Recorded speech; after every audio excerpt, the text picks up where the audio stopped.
आपल्या सर्वांना माहीतच आहे की 10-15 दिवसापूर्वी महान तबलावादक झाकीर हुसेन यांचं अंत्यसंस्कार झालेले आहेत. ते कालात विलीन झालेले आहेत. तर त्यांच्याबद्दल आजचा हा व्हिडिओ आहे. तर प्रत्येकाने ऐकावा, आपल्या जीवनामध्ये त्याच्या कार्यातून उमेद घ्यावी यासाठी हा छोटासा व्हिडिओ. संगीताला जात धर्म नसतो. झाकीर हुसेनच्या वडिलांचं नाव अल्ला रखा. त्यांच्या एका भावाचं नाव तौफिक कुरेशी. खान व कुरेशी म्हणजे सुन्नी, कुरेशी म्हणजे खाटीक. झाकीरच्या नावापुढे हुसेन हे शिया पंथाचं बिरुद का लागलं? झाकीर लहान असताना नेहमी आजारी असायचा, किरकिर करायचा. माहीमच्या दर्ग्यातला एक पीर आला, त्याने विचारलं कोण रडतंय? तेव्हा झाकीरच्या आईने सांगितलं झाकीर. पीराने त्या मुलाकडे पाहिलं आणि म्हणाला ह्या जगातला थोर कलाकार होईल. म्हणून आईने झाकीरच्या नावापुढे हुसेन जोडलं. झाकीर पोरवयाचा होता. रात्री लवकर निजायचा. अल्ला रखा घरी आले की त्याला उठवायचे. रियाज करेंगे असं म्हणायचे. झाकीरची आई खूप चिडायची. लेकराला उद्या शाळा आहे असं म्हणायची. स्कूल में क्या करेगा हो, उसे तो तबला ही बजाना है, वडील म्हणायचे. रात्री 10 वाजता रियाज सुरू झाला की पहाटे 3 वा 4 वाजेपर्यंत सुरूच असायचा. शाळा बुडायची. वयाच्या 12व्या वर्षापर्यंत हाच सिलसिला सुरू होता. एक दिवस वडील म्हणाले बडे गुलाम अली खा यांनी बोलावलं आहे, पण मी दौऱ्यावर जाणार आहे. त्यांना साथ करायला तू जा. तबला डग्गा चादरीत गुंडाळून झाकीर बसने मलबार हिलवर बडे गुलाम अली खा कडे जायचा. 3 तास, 4 तास, 6 तास त्यांचा रियाज आणि झाकीरची साथ सुरू असायची. बालपणी झाकीर उत्साहात बनला. एक दिवस वडील म्हणाले पाटण्यामध्ये तबला दंगल आहे, तिथे जा. वडिलांनी त्याला ट्रेनमध्ये बसवून दिलं. पाटण्यामध्ये तबल्याची दंगल हा मोठा महोत्सव नाही तर खरीखुरी दंगल व्हायची. तबला नवाजांचे चेले एकमेकांना भिडायचे.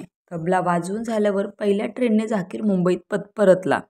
अल्ला रखा लहान होते तेव्हा त्यांना स्वप्न पडलं तबल्यावर थाप अशी पडली पाहिजे. ही थाप कोणाची हे शोधायला ते घराबाहेर पडले आणि गुरुकडे पोहोचले. स्वप्नात पाहिली तीच थाप. मग ते तिथेच राहिले. वयाच्या 12व्या वर्षी झाकीरचे तबला वादनाचे कार्यक्रम व्हायचे. वयाच्या 18व्या वर्षी त्याला वीट आला तबला वादनाचा. त्याला भुरळ पडली ड्रमर होण्याची. त्याने वडिलांना सांगितलं की अमेरिकेला जातो, ड्रमर होतो. वडील म्हणाले जा. तिथे ऑडिशन टेस्ट द्यायला गेला. मोठी रांग होती. एकाने त्याची चौकशी केली. तो इसम म्हणाला तू तर मोठा तबला वादक आहेस, इथे काय काम तुझं? झाकीरला साक्षात्कार झाला. ऑडिशन न देता तो भारतात परतला. खूप वर्षापूर्वी NCPA इथल्या कार्यक्रमात त्याने मुलाखतीत हे सर्व सांगितलं.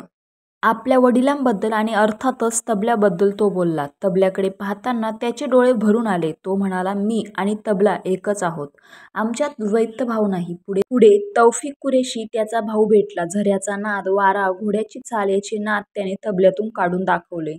मग त्याने तबल्याचे बोल सांगितले, उलगडून दाखवले आणि म्हणाला तबला म्हणजे मॅथमॅटिक्स आहे. 2006 साली राहुल फोफळे भेटला बँगलोरला. तो रणजित पवाराचा मित्र. रॉयटर्समध्ये रणजित माझा सहकारी होता. रणजितला संगीताचा शौक होता. तो पियानो वाजवायचा. रात्री त्याच्या खोलीवर बसून पाश्चात्य शास्त्रीय संगीत ऐकायचो. राहुल फोफळे सॉफ्टवेअर इंजिनियर, पण सर्व तबला वादनाकडे. झाकीर त्याचा गुरु होता. वर्षातून एकदा तो झाकीरला भेटायचा. तबल्याच्या मंत्रामधल्या जागा त्याला झाकीर वाजवून दाखवायचा.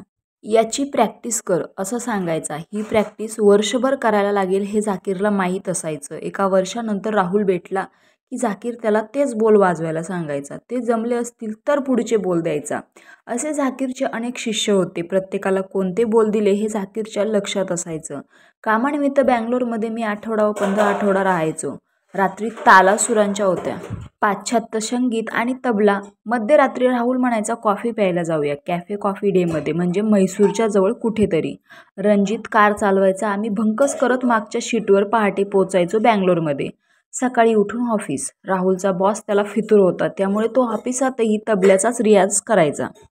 अल्ला रखा रविशंकर यांच्यासोबत हिंदुस्थानी शास्त्रीय संगीताचा प्रचार प्रसार करायला जगभर हिंडायचे. अल्ला रखा यांच्या स्मृतिदिनी अनेक तबला नवाज आपापली कला पेश करायचे. अखेरीस अर्थातच झाकीर हुसेन त्याचा तबला ऐकल्यावर वाटायचा आधीचे काय बडवत होते. त्याची थाप पडली की तबल्याचं चामडं वेगळी भाषा बोलायचा. झाकीर होता पंजाब घराण्याचा, पण अन्य घराण्याचं तबलावादनही त्याने आत्मसात केलं. त्यासाठी चोरी छिपे तो जायचा. त्या काळातली ती बंडखोरीच होती.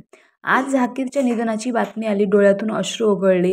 झाकीर हुसेन यांचा विवाह नृत्यांगना आणि शिक्षिका अँटोनिया मिनेकोला यांच्याशी झाला होता, ज्यांनी त्यांचे करिअरही सांभाळले. त्यांना 2 मुली आहेत. अनिसा एक चित्रपट निर्माती आणि UCLA पदवीधर आणि इसाबेला जी मॅनहॅटनमध्ये नृत्य शिकत आहे.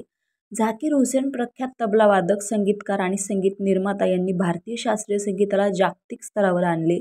प्रख्यात तबलावादक अल्ला रखा यांचा मोठा मुलगा झाकीर हुसेन यांच्या उल्लेखनीय प्रतिभा आणि अष्टपैलुत्वामुळे त्यांना जगभरात ओळख मिळाली. त्यांच्या शानदार कारकिर्दीत त्यांना 7 ग्रॅमी नामांकन मिळाले.